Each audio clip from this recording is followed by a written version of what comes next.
What's good, fam? Welcome back to the zone. Today I get to present Aaron Lawrence from the Atlanta Hawks, who feasted during game 2 of the semifinals against the 76ers with 30 points, 23 boards, 7 assists, 2 steals, and 3 blocks.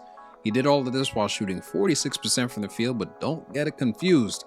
Aaron was a bit handsy and fouled out of the game, but by far he was the most impactful on both sides of the court. Now for the season, Aaron averaged 22 points, 9 rebounds, 6 assists, 2 steals, and 2 blocks, all while shooting almost 50% from the field. Next up will be Aaron's full highlights from Game 2, but I strongly recommend that you stay tuned to learn more about Aaron at the tail end of the video. With that being said, let's get into it. And he's the one doing the slam. Agreed. He is smooth as silk, even on a power finish. Part of what makes him unique, guys, that combination of power and... Pass to Hicks. From deep. Here's Lawrence. Maker, no one around him, and the 3 ball is good. And here's Farrell. He'll bring it up for Atlanta. It's a 3-point game. Oh, and the lead gets bigger on a ridiculous offensive sequence. That dunk alone would have been spectacular. Never mind it coming at the end of an out. Misses. They've been sensational on the backboard to start this game. Yeah, sensational is a really good word for it. They're tearing it up on the glass. Puts up a 3. Gets that one to drop. You can always trust him when he's at the line. Takes it up with both hands. It's Philadelphia with the rebound. The chosen ones got 7 rebounds in the game. And it's denied. And it's out of bounds. The 76ers able to retain possession here. And they're running. Here's Lawrence. Pins the shot with nobody near him. Lights out's got 4 points in the quarter. One of the things you've got to admire and respect. Good on the shot. And the rebound battle split evenly thus far. Yeah, tit for tat on the glass. Just one more aspect. They still find themselves with the lead. Inside. Count the bucket. And here, trailing here by 8. They need a good offensive possession. Yeah, they've gone a long time without a bucket. Lays it in off the rebound, Atlanta. Farrell's got 9 rebounds in the game, getting it done. Hey, how about imagining if they were defensively? To the middle. Here's Lawrence, and he makes good. And they continue to control the glass. Guys, I think they've simply been the more physical team. That's why they're ahead. Right now, the defense needs to do a better job of closing out on this guy. He's heating up. 14. Ryan passes to Lawrence. Count it. Good. And with the lead, I like the strategy here. Continue to... Now here's Booker. Lets a floater go. It's tipped. Boy, you can see his struggles from the field. Oh, what a play! Woo! He's going to put that one in his scrapbook. Insane dunk. And now they're starting. And now Philadelphia on the break. Here's Law, but he gets it back. And offensively, he has been a liability more than he's helped this quarter. Pass to Lawrence. Finish. 17 points was their biggest margin. Here's lights out. Down low. Farrell gets the bucket. Farrell's got Maker passes to Lawrence. To the paint. And he caught that pass and here's Maker. Offensive rebound. Man, that's a... Well, you can't be forcing a shot like that. You got to keep the ball moving. Get something better. Boom, he jams it straight down. Pass to Lawrence. Good, nice job down. Fans are piling out the exits. Obviously a huge win here in game 2 for the Hawks. Starting 5 must have been happy to get so much help from the... Man, I look forward to this segment of the top performance videos because I get a refresher on the players in the league since they were created about over a year ago. That said, Aaron Lawrence is a 6'8" center with power forward as his secondary position for the Hawks, but you'll find that he's played at the 4 primarily because Rudolph Farrell is a 7'2" beast who's probably better at this position compared to Aaron. He came into the league at the age of 19 from Maryland and is currently in his 10th year.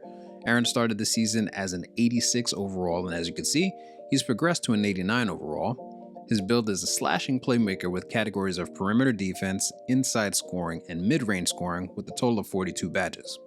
As I said before, I really like making these videos because I get a reminder of how each player is built, and in Aaron's case, he's based on Scottie Pippen from the all-time Bulls in 2K21.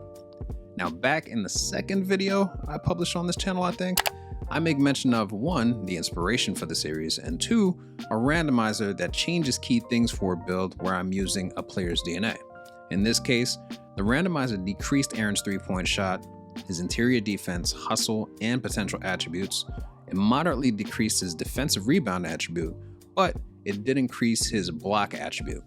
Now, I had to see how Aaron's stats compared to Scottie's just to appease my curiosity because the all-times Bull version of Scottie is the 28-year-old version of Scottie from the 93 to 94 Bulls, which was in the midst of the Bulls dynasty. This Scottie is nothing to sneeze at. And I will admit, I was pleasantly surprised to see that Aaron outperformed Scottie in 5 out of 7 categories, with the biggest differences being between Aaron's rebounding and his assists. However, Scottie performed way better when it came to getting steals and his 3-point efficiency.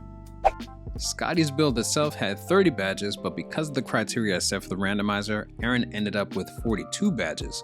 That said, Aaron has 4 finishing badges, 11 shooting badges, 13 playmaking badges, and 14 defensive badges.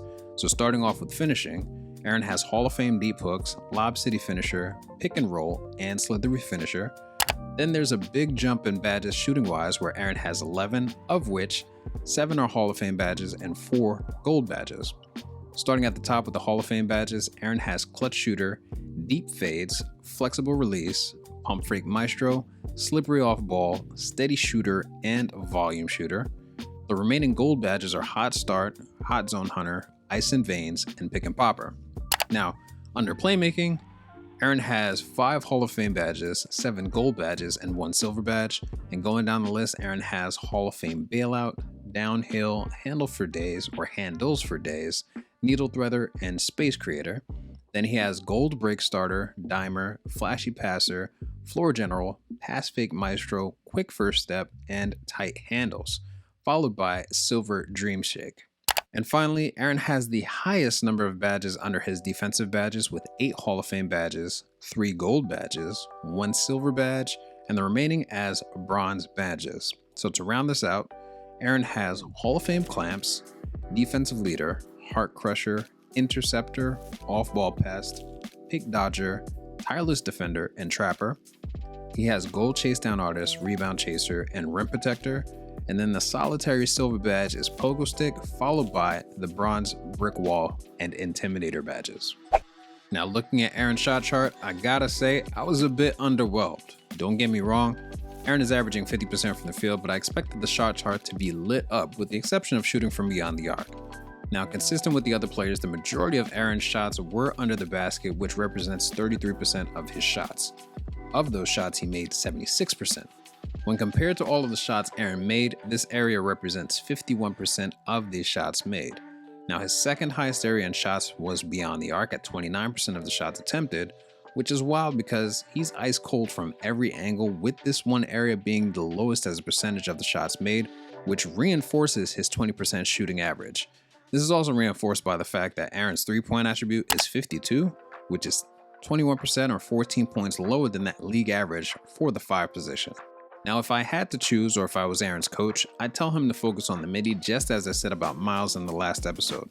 Now, the reason I say this is because the mid-range is the second highest area in efficiency at the 51%, but this also represents 22% of his shots taken. Similarly, this area is the second highest portion of the shots made at 23%.